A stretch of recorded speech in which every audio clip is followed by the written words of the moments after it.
Bine v-am găsit din nou la podcastul Viața Apostolică. Vă salut pe toți în numele Domnului Iisus Hristos. Sper că sunteți bine și sper că vă bucurați de prezența lui Dumnezeu în viața voastră. În acest episod voi fi doar eu, fără fratele Ionuț Zabo.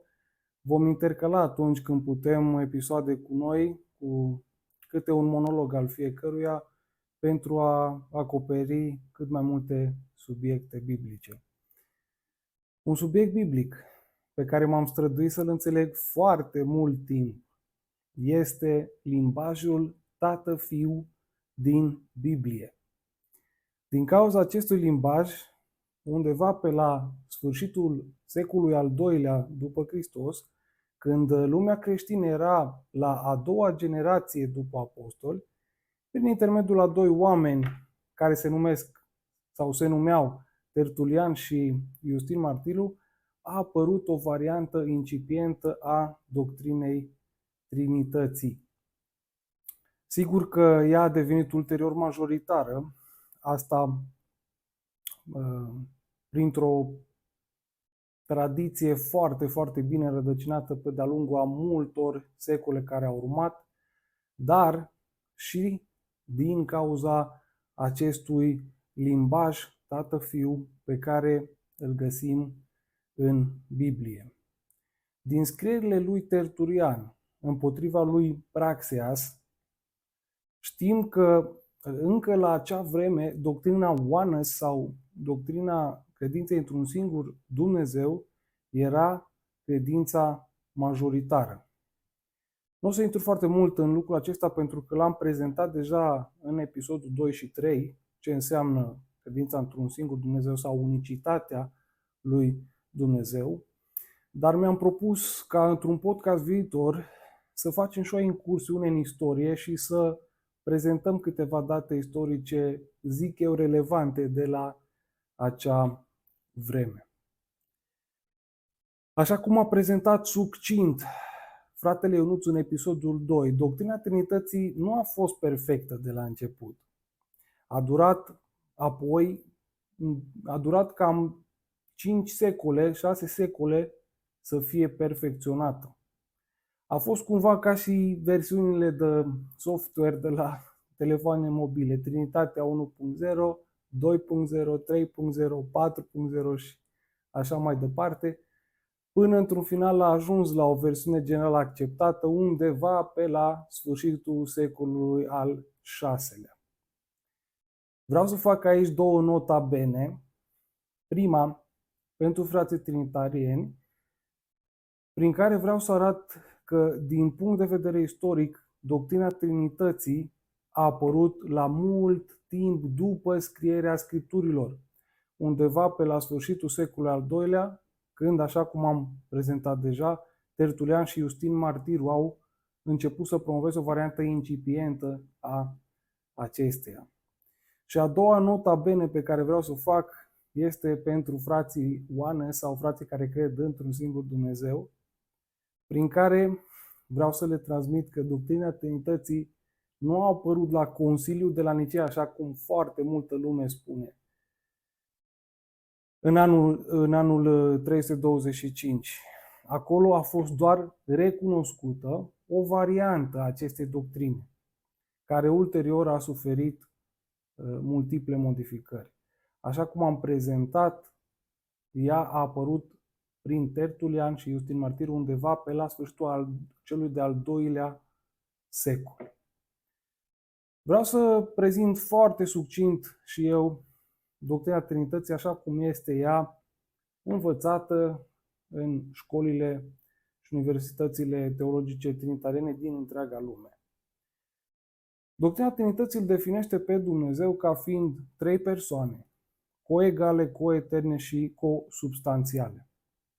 Aceste trei persoane sunt Dumnezeu Tatăl, Dumnezeu Fiul și Dumnezeu Duhul Sfânt. Aceste trei persoane, chiar dacă împart aceeași esență sau substanță, Duhul Sfânt nu este Tatăl, Tatăl nu este Duhul Sfânt, Fiul nu este Tatăl, Tatăl nu este Fiul, Fiul nu este Duhul Sfânt și Duhul Sfânt nu este Fiul. Totuși, acești trei trei persoane sunt un singur Dumnezeu. În același timp, aceste trei persoane sunt distincte între ele, fiecare putând fi identificată separat după anumite caracteristici. Dar, în momentul în care cineva se închină acestora, trebuie să o facă în mod colectiv și nu separat. Oricum, spun teologii trinitarieni că dacă te închini sau te rogi unei persoane din Trinitate, te închini și te rogi tuturor. Nu se supără între ele, nu există invidie între ele. Sigur că această descriere reprezintă un paradox, cel puțin, dar în felul acesta este explicată doctrina Trinității, așa cum v-am prezentat-o eu, poate cu mici versiuni sau modificări, în școlile și universitățile teologice din întreaga lume. Unii zic, este un mister, un paradox. Acest paradox, acest mister este cunoscut pe deplin doar de către Dumnezeu și citează Deuteronomul 29:29. Alții teologi trinitarieni mai îndrăzneți spun, neagă Trinitatea și îți vei pierde sufletul, încearcă să o explici și îți vei pierde mintea. Cam aceasta ar fi o prezentare pe scurt a doctrinei Trinității. Pe de altă parte, noi ca și penticostali apostolici sau oanăs, imediat sărim și spunem, nicăieri în Scriptură nu găsim expresia Trinitate sau Sfântă Treime, ceea ce este și adevărat. Totuși, în ziua de azi, această doctrină este cea mai răspândită în lumea creștină, fiind acceptate de majoritatea denominațiunilor, atât cele tradiționale, cât și cele protestante și neoprotestante. Asta se întâmplă, așa cum v-am spus mai devreme, odată pentru că avem o tradiție foarte înrădăcinată și întinsă pe mai multe secole, un motiv, și al doilea motiv principal este acest limbaj tată-fiu pe care îl regăsim în Noul Testament. Adevărul adevărat este că limbajul tată-fiu din Noul Testament este real, el există în Biblie, nu este o eroare umană, nu este o născocire, nu este ceva fabricat de către Biserica Catolică, dar nici nu este un Dumnezeu care face un act de ventriloc cu Domnul Iisus Hristos.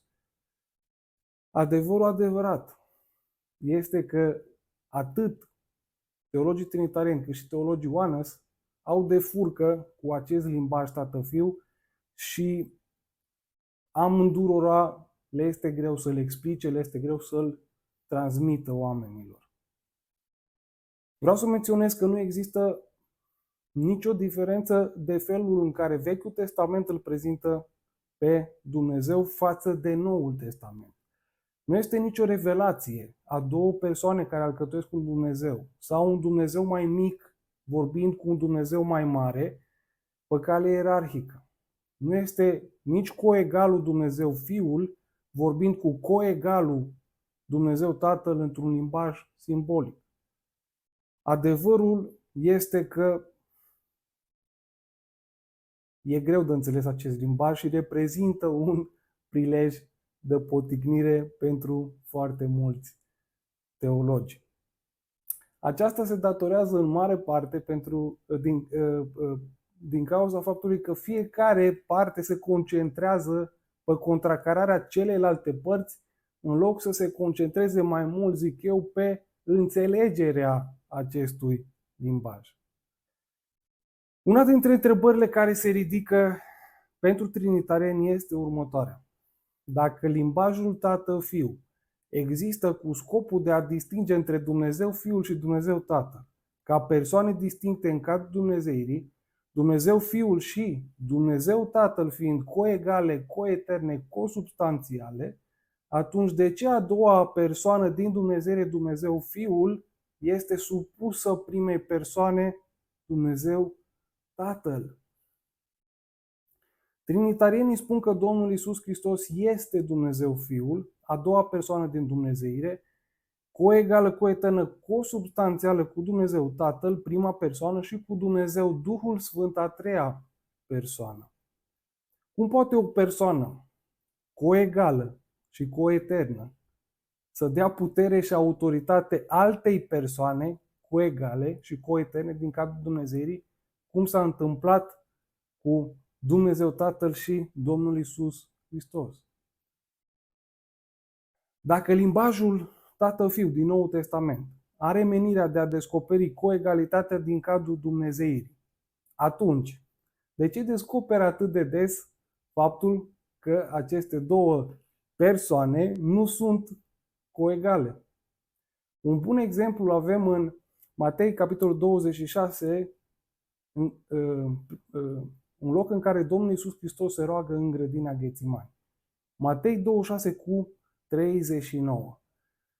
Apoi a mers puțin mai înainte, a căzut cu fața la pământ și s-a rugat zicând: Tată, dacă este cu putință, depărtează de la mine paharul acesta, totuși nu cum voiesc eu, ci cum voiești tu.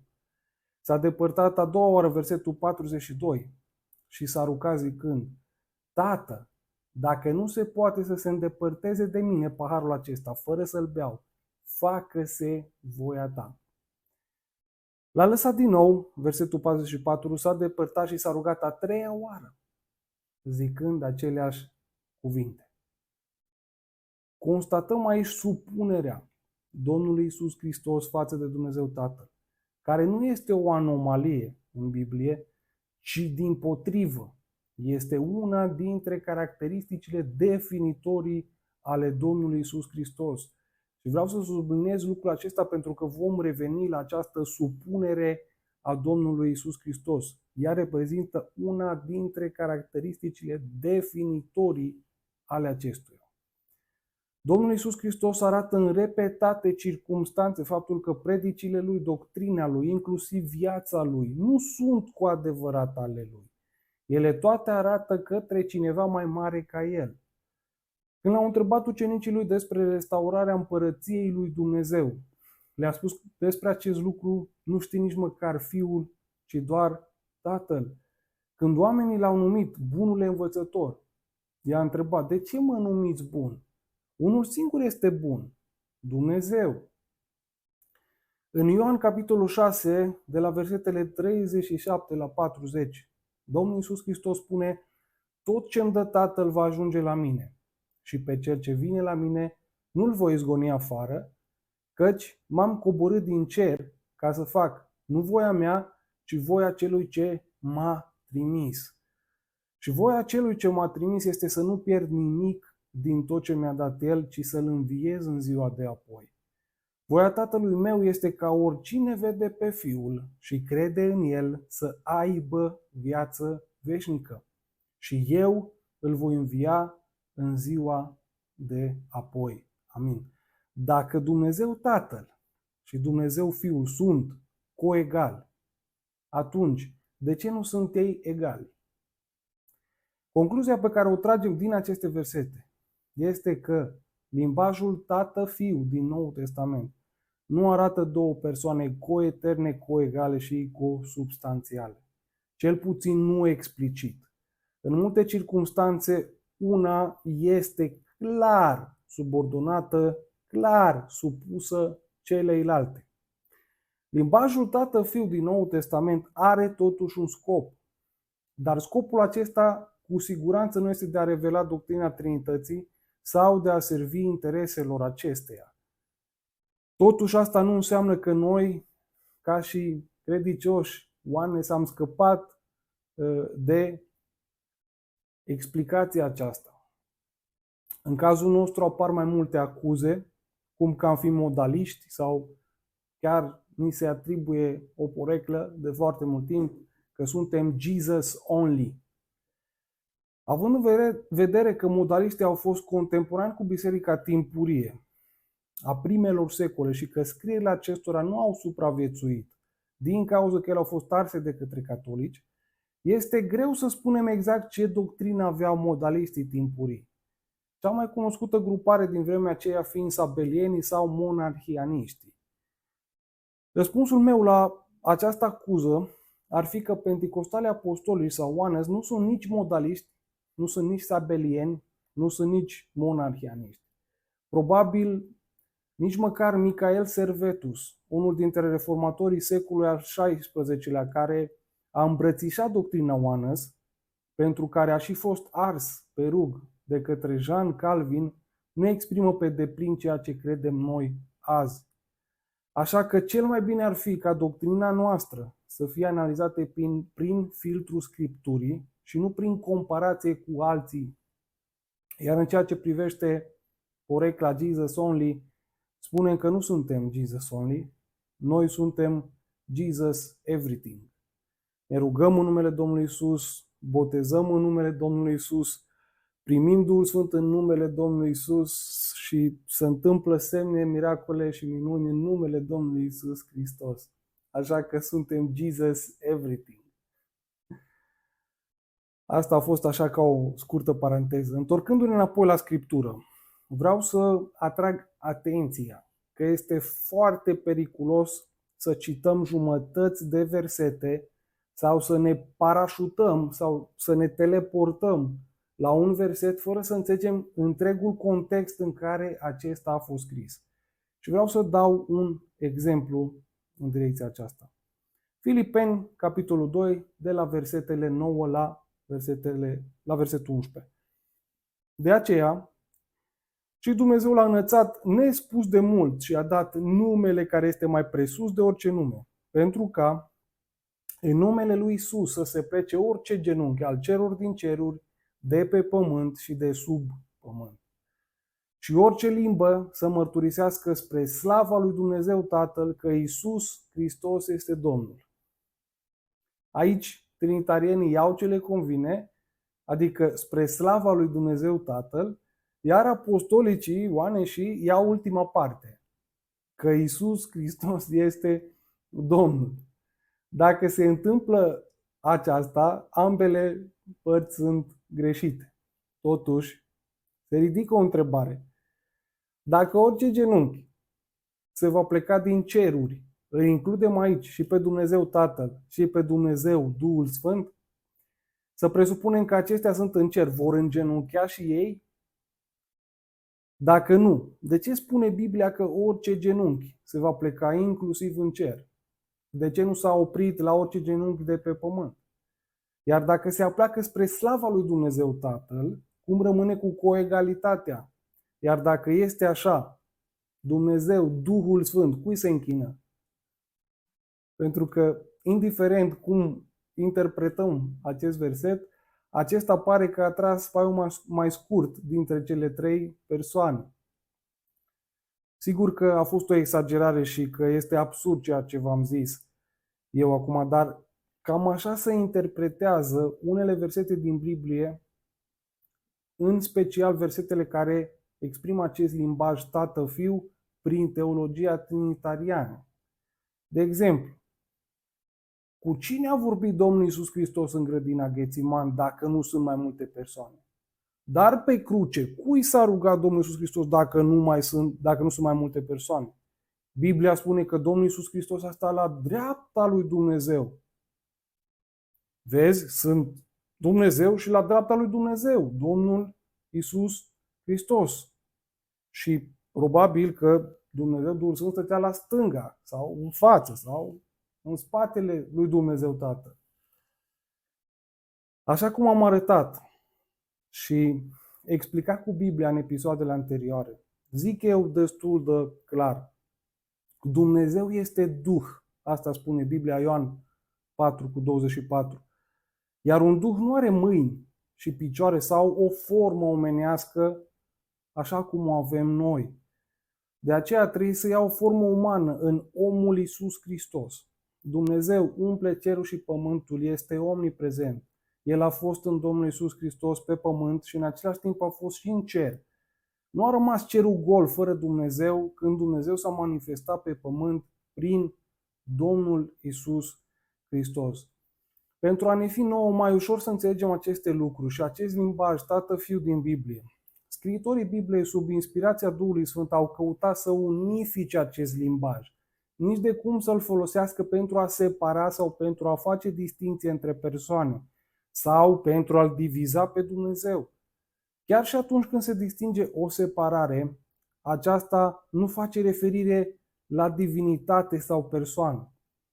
Ei au scris despre Domnul Iisus Hristos că este Fiul lui Dumnezeu, mijlocitorul între Dumnezeu și oameni și singurul născut din Tatăl, fără a-i pune vreodată la îndoială divinitatea. Pavel a numit pe Domnul Iisus Hristos Creator în Coloseni. Ioan l-a numit Cuvântul în Evanghelia sa, care a fost cu Dumnezeu și care era Dumnezeu. Toma, când l-a întâlnit pe Domnul Iisus Hristos după înviere, l-a numit Domnul meu și Dumnezeul meu. Scopul limbajului Tată-Fiu din Biblie este de a distinge între umanitatea Domnului Iisus Hristos, care este vizibilă, tangibilă, da? Aceea de Fiul lui Dumnezeu, și divinitatea sau partea invizibilă, intangibilă, eternă și nemuritoare Dumnezeu Tatăl. Pentru scriitorii Noului Testament nu a fost niciodată o problemă arătarea umanității Domnului Iisus Hristos. Umanitatea lui nu i-a diminuat niciodată abilitatea de a avea și o natură divină. Calitatea de fiu al lui Dumnezeu nu înseamnă o persoană distinctă și niciun act de ventriloc al lui Dumnezeu Tatăl. Nu înseamnă că Domnul Iisus Hristos este un Dumnezeu mai mic, dar totuși mai mare decât un om, un fel de Arhanghelul Mihail, cum cred martorii lui Jehova. Dumnezeu a fost Tatăl din eternitate și este și va fi. Ca atare, așa a fost și este și va fi și Hristos. Felul în care ne raportăm la acest limbaj Tată-Fiu din Noul Testament contează foarte mult, pentru că porunca noastră este să facem ucenici din toate neamurile. Dacă Biblia nu-L identifică pe Domnul Iisus ca fiind Dumnezeu Fiul, atunci de ce facem noi lucrul acesta? Unii teologi au încercat să împace treaba asta numindu-L Dumnezeu Fiul lui Dumnezeu, însă reprezintă același lucru. Dacă Biblia îl identifică pe Domnul Iisus Hristos ca fiind Fiul lui Dumnezeu, așa trebuie să ne raportăm și noi la El. Așa cum am menționat mai sus, referindu-ne la El ca Fiul lui Dumnezeu, nu îi diminuăm niciun pic divinitatea Lui. Având în vedere toate aceste lucruri, întrebarea care se ridică este următoarea. Ce înseamnă cu adevărat Fiul lui Dumnezeu? Este Jehova Junior, adică mai mic decât Dumnezeu, dar mai mare decât un om? Este o altă persoană distinctă din cadrul dumnezeirii, coegală, coeternă, consubstanțială cu celelalte persoane care alcătuiesc dumnezeirea? Sigur că nu. Am arătat asta deja, dar totuși, ce înseamnă Fiul lui Dumnezeu? Termenul Fiul lui Dumnezeu apare atât în Noul Testament cât și în Vechiul Testament. Pentru a înțelege termenul, trebuie să înțelegem întregul context în care acesta apare. În Geneza, capitolul 6, de exemplu, întâlnim pentru prima dată termenul Fiul lui Dumnezeu. Geneza 6 cu 1 și 2, când au început oamenii să se mulțească pe fața pământului și li s-au născut fete, fiii lui Dumnezeu au văzut că fetele oamenilor erau frumoase și din toate și-au luat de neveste pe acelea pe care și le-au ales. Termenul apare din nou în cartea lui Iov, capitolul 1, cu versetul 6. Fiii lui Dumnezeu au venit într-o zi, de s-au înfățișat înaintea Domnului și a venit și Satana în mijlocul lor. Aici cei mai mulți teologi afirmă că cel mai probabil este vorba de îngeri. În Noul Testament lucrurile devin mai complicate. În Ioan, capitolul 1, cu versetele 12 și 13, Ioan spune: dar tuturor celor ce l-au primit, adică celor ce cred în numele Lui, le-a dat dreptul să se facă copii ai lui Dumnezeu, născuți nu din sânge, nici din voia firilor, nici din voia vreunui om, ci din Dumnezeu.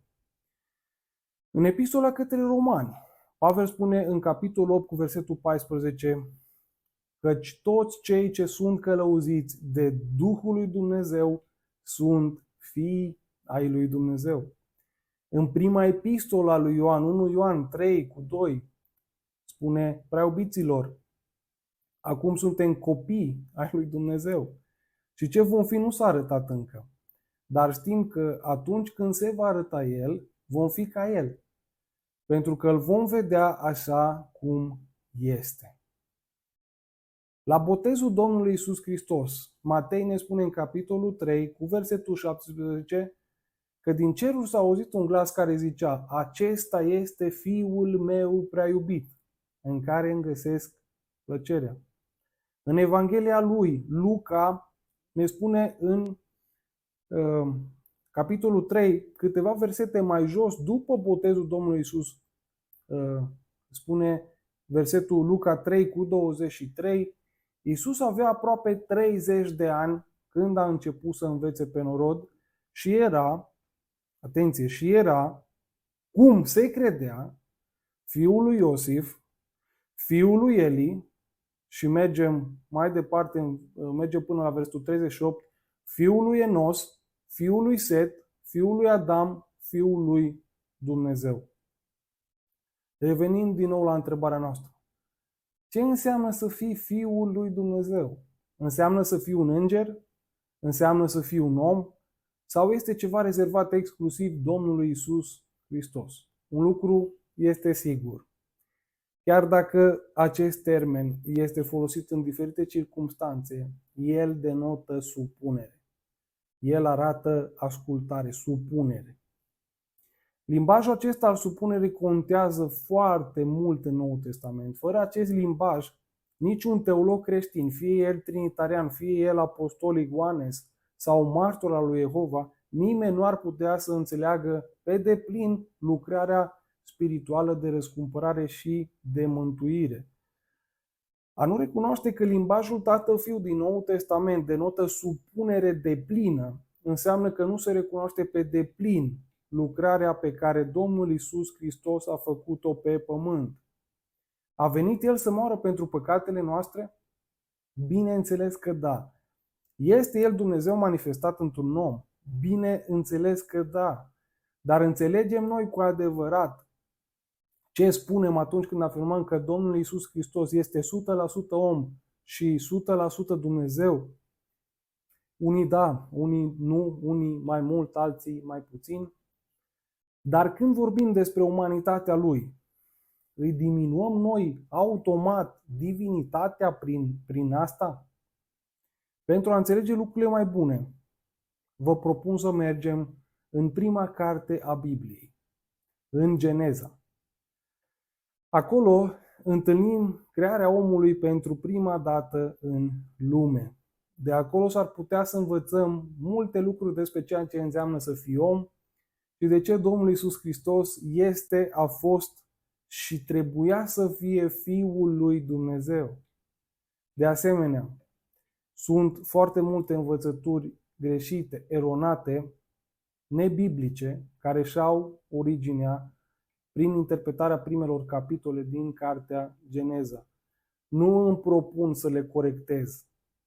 Ceea ce îmi propun în viitorul episod din acest podcast este să ofer o perspectivă asupra acestor prime capitole din Geneza, care să ne ajute să înțelegem mult mai bine limbajul Tată-Fiu din Noul Testament. Ca atare, până data viitoare, am o mare rugăminte. Vrem să facem o analiză asupra primelor 3 capitole din Geneza. Vă rog frumos să le citiți. Dar nu oricum, vă rog să le citiți fără să le dați interpretare. Doar citiți-le pentru a vă familiariza din nou cu ele și să putem să intrăm în următorul episod direct în profunzimea lor. Vă mulțumesc că m-ați ascultat. Sper ca și acest episod să fie o binecuvântare pentru voi. Până data viitoare, Dumnezeu să vă binecuvânteze pe toți și nu uitați chemarea lui Dumnezeu din Isaia 55:6, căutați pe Domnul câtă vreme se poate găsi, chemați-l câtă vreme este aproape. Amin.